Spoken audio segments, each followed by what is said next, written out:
ಯೆಶಾಯ 55ನೇ ಅಧ್ಯಾಯ 7ನೇ ವಚನ. ದುಷ್ಟನು ತನ್ನ ದುರ್ಮಾರ್ಗವನ್ನು ಬಿಡಲಿ, ಕೆಡುಕನು ತನ್ನ ದುರಾಲೋಚನೆಗಳನ್ನು ತ್ಯಜಿಸಲಿ.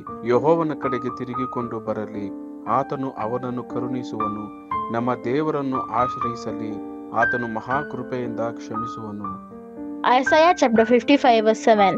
Let the wicked forsake their ways and the unrighteous their thoughts. Let them turn to the Lord, and He will have mercy on them, and to our God, for He will freely pardon. याशाया अध्याय 55 वचन 7। दुष्ट अपने चाल चलन और अनर्थकारी अपने सोच विचार छोड़कर यहोवा ही की ओर फिरे, वह उस पर दया करेगा।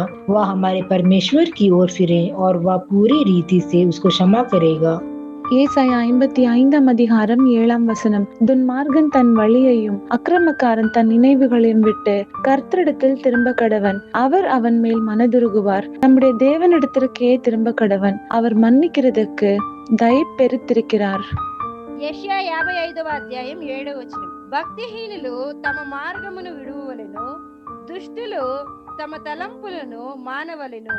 వారు యెహోవా వైపు తిరిగిన ఎడల ఆయన వారి యందు జాలిపడును.